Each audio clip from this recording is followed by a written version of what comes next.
아멘. 네, 욥기 강의 46번째 제목은 지혜의 본질, 이란 제목입니다. 욥기 28장 1절에서 28절까지 보는데요. 기니까 우리 20절에서 28절까지만 합독하도록 하겠습니다. 욥기 28장 20절에서 28절까지요. 같이 읽겠습니다. 그런즉 지혜는 어디서 오며 명철이 머무는 곳은 어디인고 모든 생물의 눈에 숨겨졌고 공중의 새에게 가려졌으며 멸망과 사망도 이르기를 우리가 귀로 그 소문은 들었다 하느니라. 하나님이 그 길을 아시며 있는 곳을 아시나니 이는 그가 땅끝까지 감찰하시며 온 천하를 살피시며 바람의 무게를 정하시며 물의 분량을 정하시며 비 내리는 법칙을 정하시고 비 구름의 길과 우레의 법칙을 만드셨느니라. 그때에 그가 보시고 선포하시며 굳게 세우시며 탐구하셨고 또 사람에게 말씀하셨도다. 보라, 주를 경외함이 지혜요 악을 떠남이 명철이니라. 아멘. 네, 우주가 참 넓죠. 우주가 참 넓어요. 우주가 광활합니다. 그래서 인류가 관측이 가능한 우주만 보더라도 제가 찾아보니까 우주가 얼마나 크냐면 반경이 450억 광년이래요. 반경이. 그러니까 이걸 합치면 930억 광년. 무슨 광년? 930억 광년. 그러니까 930억 년 동안 빛의 속도로 갈 수 있는 거리만큼 멀다는 거예요. 너무 멀다, 그죠? 그러니까 이게 관측 가능한 우주거든요. 그러니까 관측이 불가능한 우주까지 하자면 더 큰 거죠. 더 큰 거예요. 그런데 우리 인간들은요, 그 천문학적인 돈을 써서 기껏 요 지구에서 벗어나 봐야 달이죠, 달. 그것도 요새는 안 가죠. 왜 안 가는지 아세요? 그 돈을 수천억이 뭐야. 수조 원의 돈을 들여야지 갈 수 있는데 가봐야 뭐 별거 없잖아요. 그죠? 그래서 안 가는 겁니다. 그러니까 사실상 우리는 이 거대한 우주 속에서 살고 있는 이 지구라는 작은 공간. 그러니까 동해 바다 가보셨어요? 동해 바다 가면 바닷가 가면 모래알이 많잖아요. 그 수많은 모래알 중에 하나가 지구예요. 그런데 더 놀라운 건 뭐냐면 그 모래 한 알에서 그 옆에 알로 이렇게 갈 수 있다고 못 간다. 못 가는 거예요. 그 모래에 살고 있는 우리가 그 옆에 모래로 이사 가고 싶은데 못 가. 그러니까 그만큼 우리는 무능한 존재라는 거죠. 그러니까 욥의 말은 이런 작은 공간에서 사는 사람들이 그 지구에서 지혜를 찾는다고 아무리 노력을 해봐야 터무니없다라는 얘기를 하는 거예요. 마치 교도소에서 이제 종신형을 받은 사람이 나는 꿈을 꾸는 거죠. 나는 교수가 될 거야. 꿈을 꿔. 나는 정치인이 될 거야. 라는 꿈을 꿔. 그러니까 그렇게 꿈꾸는 것 자체가 허무하죠. 그러니까 지혜가 없는 곳에서 지혜를 찾고 있으니까 허무한 거예요. 그러면 하나님은 왜 이렇게 불필요하게 우주를 크게 만드셨을까? 제가 생각할 때는 그냥 한 태양계 정도의 크기. 그러니까 여기 명왕성이나 뭐 해왕성이나 그 정도 크기만 만드셔도 충분할 것 같아요. 그렇죠? 우리 가봐야 뭐 화성이나 금성 갈 수 있어요? 아직 못 가봤잖아요. 그런데 왜 우주를 이렇게 크게 만드셨을까라는 거예요. 그러니까 하나님은 우리 인간에 비하자면 정말 너네가 생각했을 때 정말 위대하신 분임을 사실은 계시를 통해서 우주라는 이 자연 계시를 통해서 설명하고 있는 거죠. 너가 얼마나 초라하고 얼마나 가치 없는 존재인가를 보라. 그래서 우주를 일부러 하나님은 크게 우리가 관측도 불가능할 정도로 크게 만들어 놓으셨다는 거예요. 거기다가 시간까지도 관측 불가능. 그러니까 950억 광년에 있던 별이 그게 보인다는 거는 이게 950억 년 전에 출발한 빛이에요. 이해되시죠? 그러니까 1광년이면 1년 전에 보내온 뭐라는 거야. 네, 대충 알아들으세요. 그러니까 이 무지한 이 인간들, 이 좁디 좁은 인간들이 아무리 이 지구에서 열심히 지혜를 찾아보았자 정말 무지하고 멍청한 일이라는 거예요. 그래서 본문에서 욥은 광산에서 금은동을 찾을 수는 있지만, 우리가 읽지 않은 본문이에요. 앞에 나오는. 그러니까 지혜는 그런데 광산 금은동은 찾을 수 있지만 지혜는 찾을 수가 없다라고 얘기하는 거죠. 그러니까 지면에서 온갖 곡식이 자라고 과일이 자라고 막 생산해내. 그러니까 사람들과 짐승들이 그 음식을 막 제공하지만 그 음식은 제공하지만 뭐는 제공 못한다? 지혜는 제공하지 못한다는 거예요. 그러니까 눈매가 매섭기로 소문난 매, 독수리 막 이런 게 잘 찾아내잖아요. 먹을 게 있으면 그냥 확 낚아채는 그런 매, 독수리가 뭐를 찾을 수 없다? 지혜를 찾을 수가 없다는 거예요. 그러니까 용맹스러운 짐승도 아무리 사냥을 잘하지만 뭐는 사냥을 못해요? 지혜는 사냥할 수 없다. 그러니까 욥이 굉장히 표현력이 굉장히 좋죠. 그러니 지혜는 얻을 수 없고 지혜를 둘째치고 지혜가 어디 찾는 건 둘째치고 그 지혜가 어디 있는지도 사람들은 모르고 있다는 거죠. 그러니 지혜는 모든 생물의 눈으로부터 철저하게 숨긴 바 되어져 있다. 아무리 뛰어난 스님이 지혜를 연구해 찾을 수 있다 없다? 없어요. 신부님, 철학자, 목사라도 지혜를 아무리 연구해봐야 그 지혜가 어디 있는지조차 찾는 건 불가능하고 어디 있는 것조차도 모르더라는 거예요. 그러니 세상에서 발견한 지혜를 알려준다는 것은 알려준다고 하는 사람이 있다면 그건 다 사기꾼이라는 거예요. 내가 지혜를 알려줄게 그러면 그건 사기꾼. 그러니까 세상의 모든 종교는 사실은 다 사기꾼이죠. 네. 그러니까 동네에 빨간 깃발 이렇게 걸고 그 영업하는 그 무당집도 그거 사입인데 그것만 저거가 아니라 정말 전 세계로 다 다니고 있는 예를 들어서 교황이면 전 세계를 주누르는 그런 종교인인데 그들에게도 지혜가 없다는 거예요. 그러니까 지혜가 없으면 전부 사기꾼이라는 거죠. 그러니까 욥의 세 친구들도 욥이 볼 때는 그냥 종교인이기 때문에 역시 사기꾼에 불과한 거예요. 그래서 오늘 본문을 보면 마지막 절에 뭐라고 하냐면 주를 경외하는 것이 지혜라고 얘기하는 거예요. 주를 경외하는 게 지혜. 다시 말해서 지혜는 무엇이냐면 주를 경외하는 건데 그 경외한다는 거는 하나님의 말씀이 곧 지혜라는 뜻이거든요. 왜냐하면 하나님을 경외하려면 그 말씀을 우리가 들어야 되니까. 그 말씀을 듣고 하나님을 경외하는 거니까 하나님의 말씀이 곧 지혜다.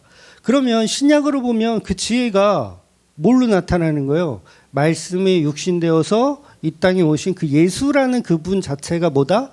그분이 지혜라는 거예요. 그래서 지난주에 보면 죄인의 결말에 관해서 욥이 막 설명을 했었잖아요. 죄인은 결국 하나님께 벌을 받아 멸망하여 죽는다. 그런데 그 죽음에 대한 처벌받는 대상이 욥 자신이었어요. 욥 자신.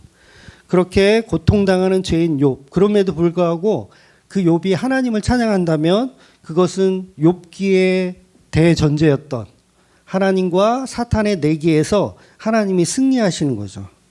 그래서 그 승리를 누가 안겨주는 거냐면 예수 그리스도께서 안겨주는 거예요.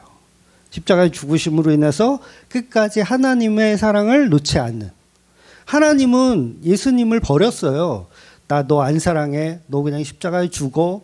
이렇게 한 거거든요. 그런데 예수님은 죽어가면서까지 하나님의 뜻을 끝까지 이루시면서 죽으신 거예요. 그러니까 이 욥기의 대전제에서 승리를 안겨준 건 예수님밖에 없는 거죠. 그래서 그걸 지혜라고 본문이 얘기하는 거예요. 아, 그것이 지혜구나. 그래서 오늘 본문은 예수님의 지혜에 관해서 설명합니다. 그리고 이제 다음 주에 보게 될 29장에 가면 욥이 이제 과거에 행복했었던 일들을 회상해요. 이랬었지, 저랬었지, 내가 이렇게 행복했었지.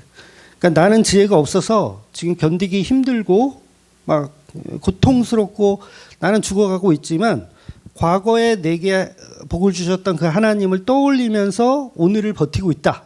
그 얘기를 욥은 하는 거죠. 물론 30장에 가면 또 무너지긴 해요. 욥이. 또 원망을 하긴 합니다. 그런데 그 원망 자체도 사실은 하나님의 지혜 속에 포함이 되어 있는 욥의 표현이라는 거죠. 그래서 내가 고통받고 있는 이유에 관해서 나는 지금은 모르지만 반드시 이것이 하나님의 지혜일 것이다라는 걸 선포하는 게 오늘 본문의 핵심이라는 거예요. 그래서 예수님이 십자가에 달려서 죽으실 때도 보면 죽은 스승을 바라보면서 다 고통과 절망으로 보잖아요. 그래서 엠마오로 떠나가는 제자들도 있잖아요. 그 십자가의 일이 그러나 그 십자가의 일이 하나님의 지혜였다는 거죠. 욥의 지금 상태가 절망적이고 슬프고 괴롭고 죽고 싶은 그런 마음이지만 그 자체가 하나님의 지혜를 지금 표현하고 있는 거죠. 그러니까 욥의 삶을 조명해 보면 전부 예수님의 삶을 그대로 살고 있는 예표라는 거예요.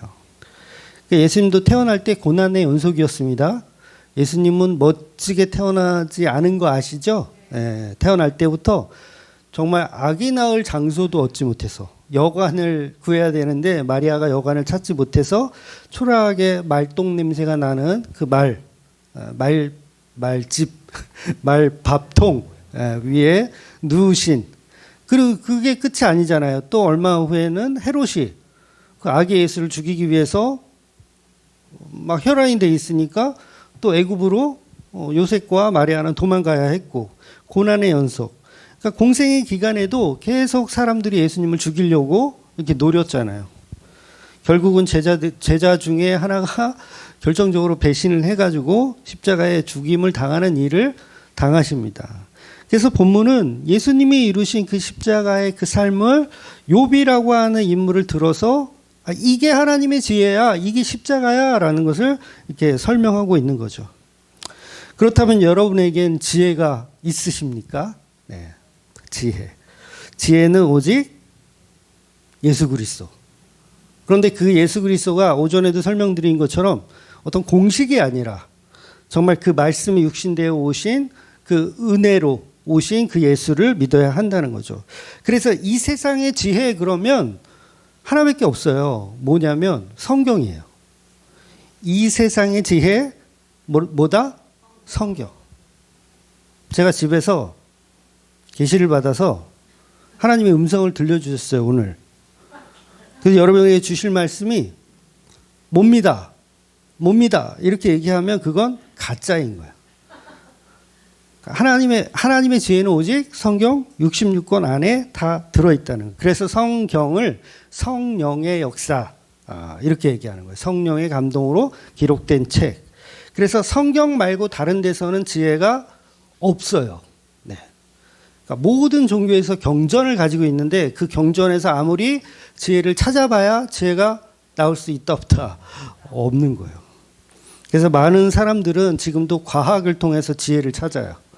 수학을 통해서 철학을 통해서 우주에서 지혜를 찾고 심지어는 종교를 통해서도 지혜를 찾고 있지만 지혜가 발견됩니까? 안 됩니까? 발견될 수가 없어요. 그러니 이 세상에서 수많은 사람들이 열심히 지혜를 찾아보지만 솔로몬의 말처럼 헛되도다 이렇게 되는 거죠. 왜냐하면 솔로몬을 저와 여러분은 지혜의 왕으로 생각합니다. 그렇죠? 근데 그게 완전한 오해예요.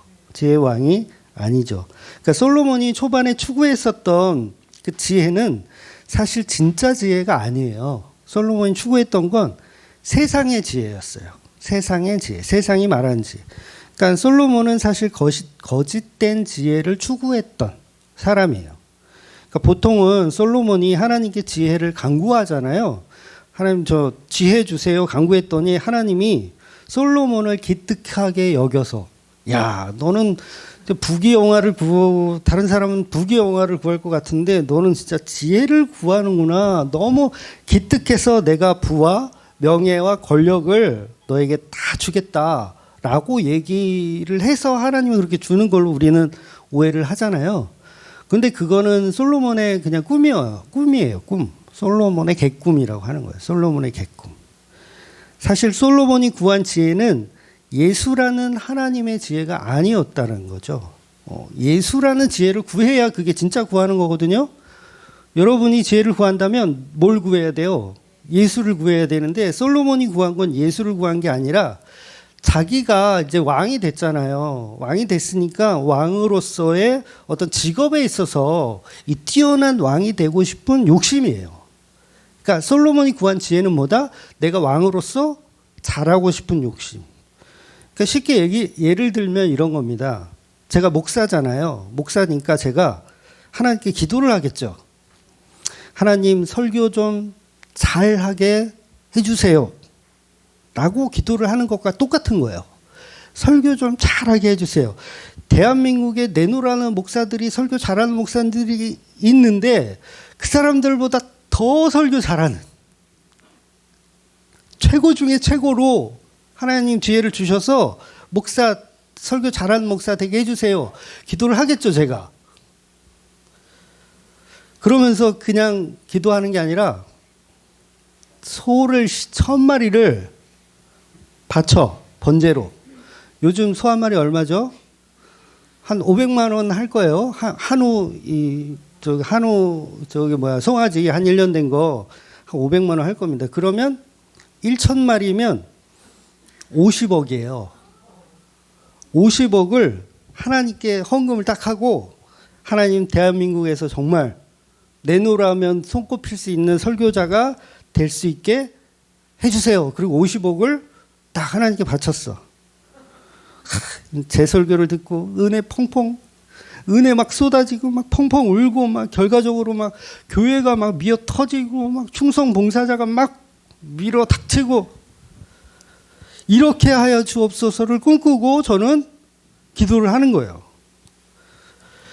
이게 하나님을 위한 기도일까요? 아니면 제 자신을 위한 기도일까요? 제 자신을 위한 기도인 거예요. 그러니까 잘못된 지혜를 강구하였는가 아닌가를 확인해 봐야 될 거 아니에요. 그러면 솔로몬의 삶을 이렇게 계속 조명해서 봐야 돼요. 과연 솔로몬이 초반에 구했던 그 지혜가 정말 예수였는가, 정말 하나님의 지혜를 구했는가, 아니면 자기의 영광을 구했는가는 그 삶을 이렇게 쭉 조명해 보면 알 수 있어요. 제가 만약에 그렇게 기도해서 교회가 막 10,000명, 20,000명 딱 됐어. 근데 제가 어떻게 변했는지 보면 여전히 막 겸손해. 여전히 나는 낮은 자리에 있고 막 그래. 근데 그게 아니라 목사님 나가십니다 그러면 이렇게 막 무전 치면서 막 주차장에 차 대기시키고 막 그런 삶을 살고 있다라면 뭐예요? 자기를 위한 기도를 한 거잖아요. 그러니까 왕의 자리에서 너 내려와봐 라고 했을 때 솔로몬은 내려와야 돼요. 이해가 됐어요? 제가 만약에 설교 잘하는 목사 되게 해달라고 해서 교회가 커졌잖아요. 근데 하나님이 저한테 너 그 목사의 자리에서 내려와봐 라고 했을 때 저는 두 말 안고 내려가야 나를 위해서 기도한 게 아니었던 거예요. 근데 여러분 솔로몬은 내려오나요? 안 내려와요. 그래서 솔로몬은 전혀 그렇지 못한 삶을 살았습니다. 그래서 솔로몬이 구한 지혜는 하나님 나라를 지혜롭게 잘 다스리는 것이 목적이 아니라 자기 나라를 키우기 위한 목적이었어요. 자기 나라. 내 교회. 이혜원 목사가 담임으로 하는 내 교회가 크기를 원한 거지 하나님의 집이 하나님의 성도가 많아지기를 원했던 것이 아니라는 거죠. 그래서 이걸 오전에도 말씀드렸지만 자기 우상화를 한 거예요. 자기 우상화. 그러니까 우리는 좀 그렇죠. 주맘교회가 부흥, 발전, 성장할 수 있도록 우리 기도합시다. 이런 기도를 안 하죠. 제가 혹시라도 미쳐가지고 어느 날, 자, 교인들이 이게 뭐냐고, 이게 지금, 이게 반밖에 없어가지고 이게 되겠느냐고, 여러분이 기도를 안 하니까 교인들이 이게 자꾸 안 오는 거 아니냐고, 미친 거죠. 네, 미친 거예요. 그래서 부흥돼서 하나님의 나라가 확장하는 게 아니라 자기 교회의 성장을 위해서 했다라는 거예요.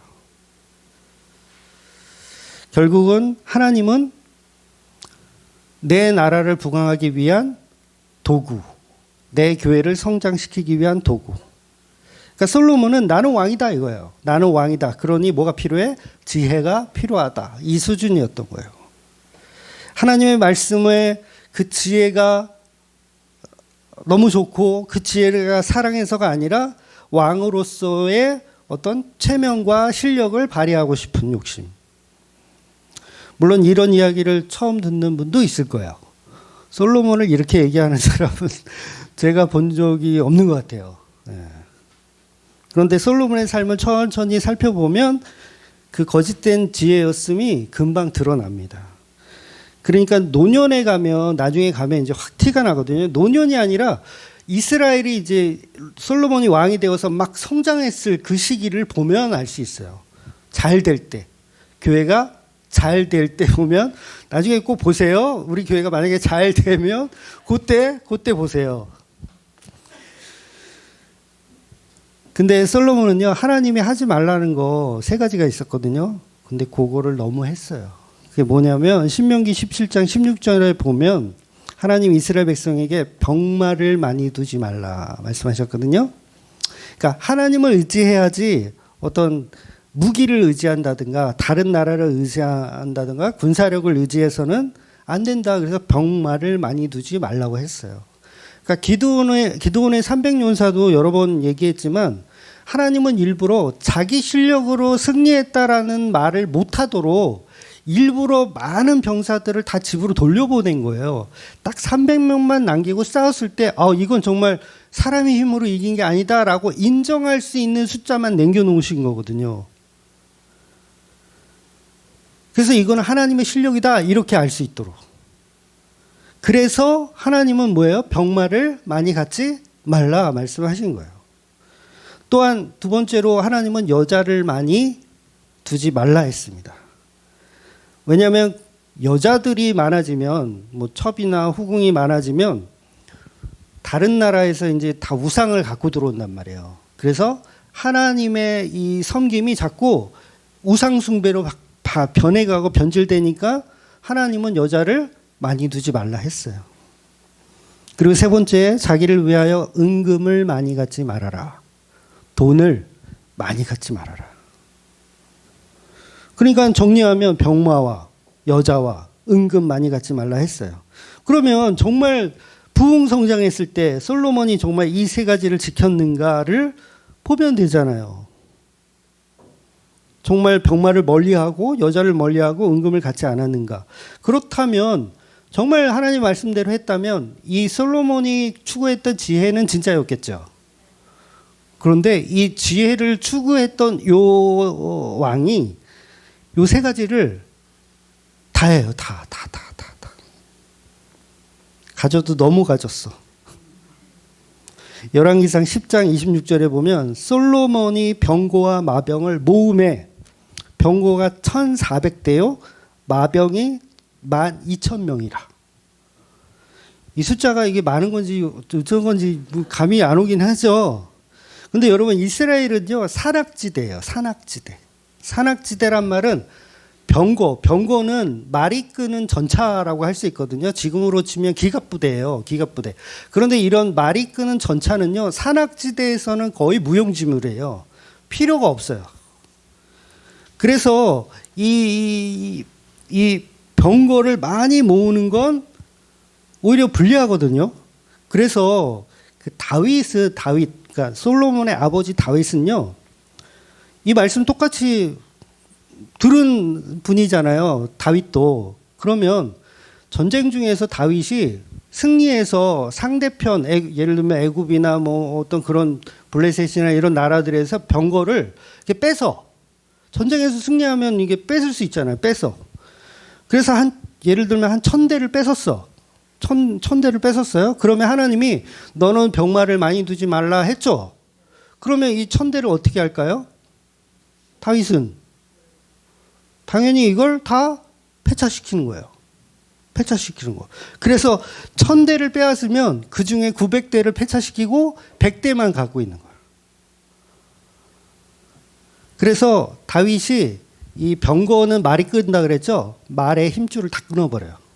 무려 900마리의 전차 대수의 이 말을 다리의 근육을 뛰지 못하도록 다 끊어버려요.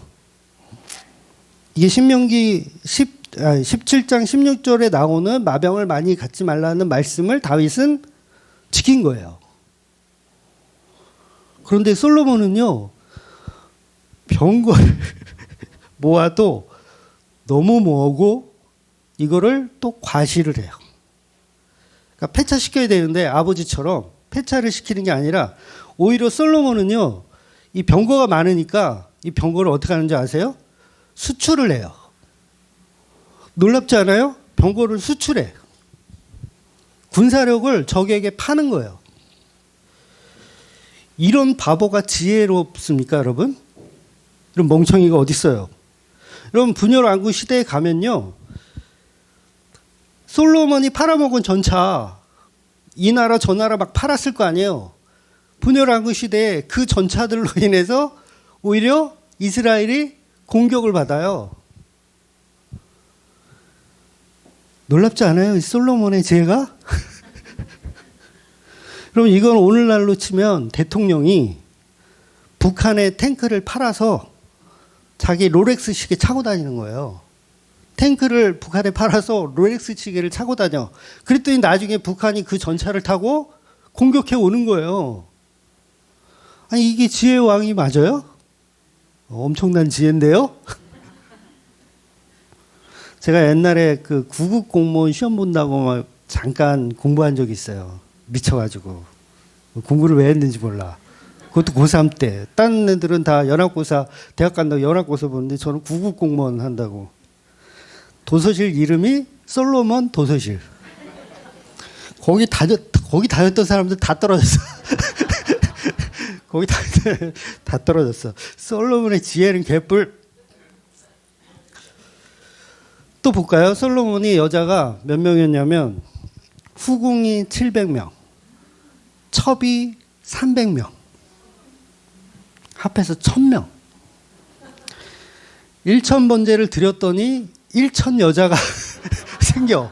어휴, 지혜의 왕이네요. 2000마리 드렸으면 2000명이 이렇게 생기는 건데. 야. 신명기 17장 17절에 그에게 아내를 많이 두어 그의 마음이 미혹되게 하지 말 것이며 라고 명확하게 말씀하셨는데도 불구하고 솔로몬은 명확하게 이 말씀이 있는데도 불구하고 아내를 1000명을 두었더라. 지혜롭죠? 또 하나님은 자기를 위하여 은금을 많이 쌓지 말라고 했습니다. 근데 솔로몬이 1년 동안 거두어 들인 세금도 이제 여러 종류가 있잖아요. 뭐 금으로 바치는 거 있고 은으로 바치는 거 있고 곡식으로 바치는 거 있고 이거 비단으로 바치는 거 있고 그럴 텐데 다른 거 다 띄고 그냥 금으로만 받는 거. 금으로만 받는 게 666달란트. 감이 안 오죠? 이게 얼마인지. 한 달란트가 제가 알기로는 34kg 정도로 알고 있어요. 한 달란트가 34kg. 그러니까 그 달란트에 비유해서 그 한 달란트 엄청 큰 돈이에요. 34kg. 그러면 666달란트면 이게 몇 킬로냐면 22,644kg. 현 시세로 제가 계산해 봤거든요. 계산했더니 3조 2천억 원이 있더라고요. 3조 2천억 원이 세금으로 들어오는데 곡식이나 이런 거 다 빼고 그냥 금으로만 들어오는 돈만 3조 2천억 원. 놀랍죠? 금이 너무 많아요. 너무 많으니까 솔로몬이 그 금으로 온 집안을 도배를 합니다. 금으로 방패를 만들어요. 근데 전쟁에 나가려고 만드는 거겠어요? 기념품으로 만들어요. 기념품으로. 큰 방패 200개를 만들고 작은 방패 300개를 만들어서 전쟁에 쓰는 게 아니에요. 이건 과시용으로 자기 집에 이렇게 진열하는 거예요. 진열하는 거. 그리고 솔로몬은요, 그 의자 있죠. 의자. 자기가 앉는 의자. 이것도 정금으로 다 입혀버려요. 정금으로. 그러니까 돈방석이 아니라 금방석을 앉은 사람이에요. 솔로몬은. 어느 나라에도 이렇게 사치스러운 인간이 없었어요. 어느 나라 왕도 이렇게 사치스러운 인간이 없었어. 솔로몬이 마시는 그릇은요, 전부 금이에요. 금그릇. 아니지. 솔로몬이 마시는 게 금그릇이 아니라 솔로몬 집에 있는 그릇이 다 금그릇이에요. 은자는 있을까요? 없을까요? 없어요. 다 개나 줘버려. 은은 안 키워. 금. 여러분, 솔로몬 시대에 금이 얼마나 많았으면 은은 그냥 길바닥에 돌처럼 하찮게 여기는 취급을 받았어요. 은은 은 취급을 못 받았어요. 뭐가 많아서? 금이 많아서. 어떠세요? 우리가 그동안 생각했던 솔로몬하고 이 성경에 나와 있는 진짜 솔로몬의 모습하고 완전히 다르죠? 달라요. 하나님이 하지 말라고 한 거 3가지를 열심히 하신 분이에요.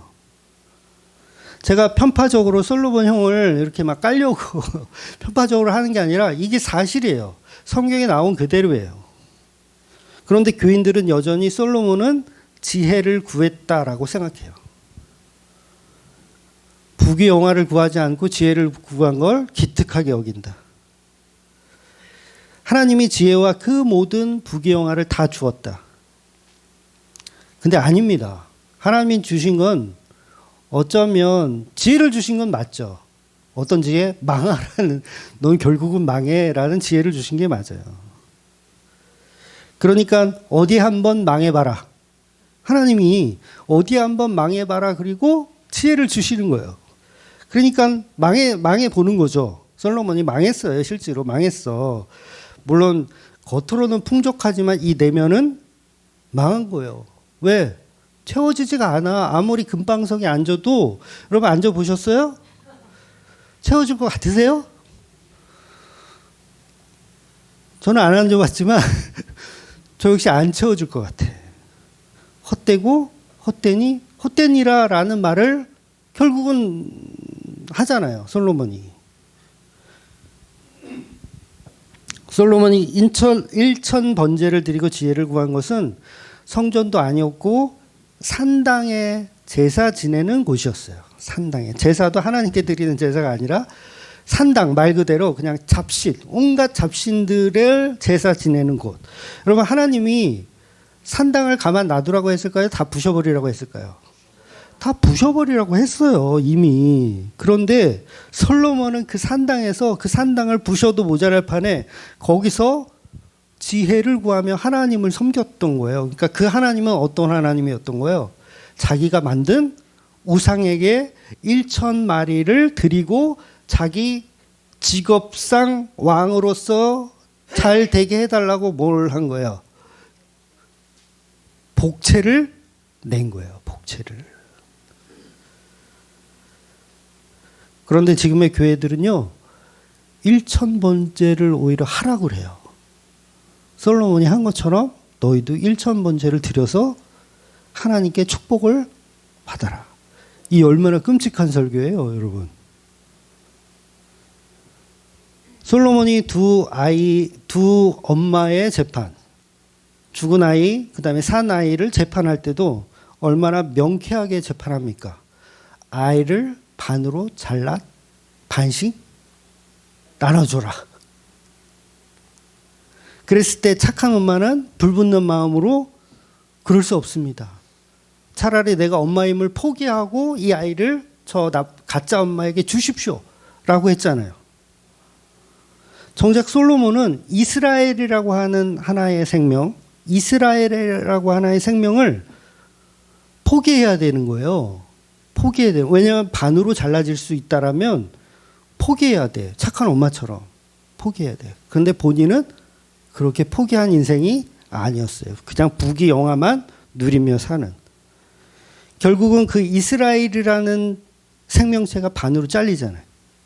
물론 솔로몬 후대에서 잘리긴 하지만 반으로 잘려요. 그러니까 뭐예요?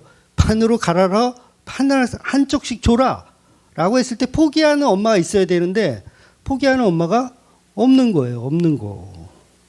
그래서 결국은 잘랐으니까 어떻게 돼? 죽어야지. 북이스라엘은 아수르에게 멸망, 남유다는 바벨론에게 멸망. 죽는 거예요. 죽는 거. 누구 하나 포기하는 인간이 없었다라는 거죠. 그러니까 솔로몬의 지혜는 다 거짓말. 거짓말. 편파적으로 북이스라엘 북쪽 출신들은 일부러 출세를 안 시키고 남쪽 유대 스타일은 유대 출신들은 이렇게 출세를 시켜주고 이게 솔로몬의 정치였어요. 팔이 안으로 굽는. 지혜로워요? 안 지혜로워요? 전혀 안 지혜로운 거예요. 그냥 자기가 지혜예요. 내가 지혜야 이런 거죠. 내 말이 다 맞아. 그러니까 목사들도 그러잖아요. 내 말이 다 맞아. 무조건 순종해. 결국 무엇 때문입니까? 자기 욕심 때문이에요. 그러니까 지혜를 구한 게 아니라 자기 욕심을 구한 거예요.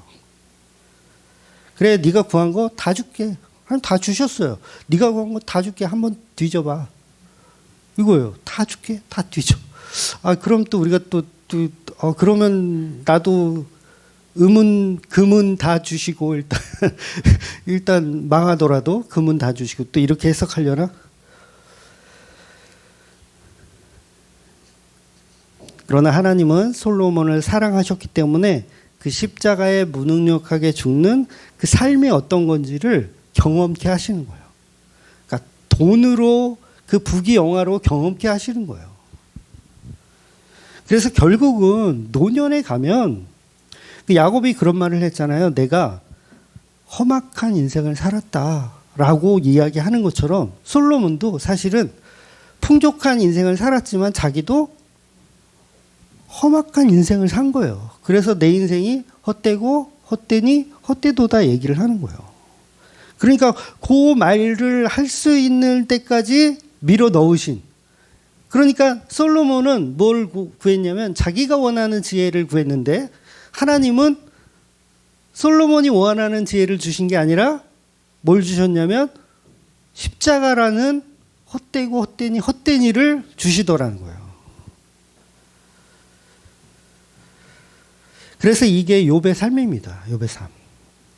욥의 삶도 하나님이 계속 뭔가를 주기 위해서 뭔가 봤더니 지혜를 주기 위해서요. 그 지혜는 어떤 지혜냐면 예수 그리스도라는 지혜를 주기 위한 거. 그러니까 우리가 어떤 사람은 솔로몬처럼 부자이신 분이 있죠. 없나? 우리 교회는. 그리고 어떤 사람은 욥처럼 가난하고 지금 막 병들고 막 그런 사람이 있어요. 근데 결과적으로는 다 똑같은 거예요. 똑같은 거. 뭘 위한 거? 예수 그리스도라는 지혜를 선물하기 위해서 준비되어 있다는 거죠. 그러니까 우리 인생을 불평할 게 아니라 나는 왜 이렇게 돈이 없어요? 나는 왜 이렇게 돈이 많은데도 이렇게 뭔가 채워지지 않아요? 이걸 불편할 게 아니라 어떤 인생이든 결국 그 인생이 교회라면 예수님의 그 지혜를 만나게끔 하나님이 이끌어 가시는. 그래서 우리는 욥이나 솔로몬을 존경하는 것이 아니라 그 속에 들어있는 내포되어 있는 그 지혜, 바로 예수 그리스도의 십자가만 믿어지는 저와 여러분이 되시기를 예수님의 이름으로 축원드립니다. 아멘. 기도하겠습니다.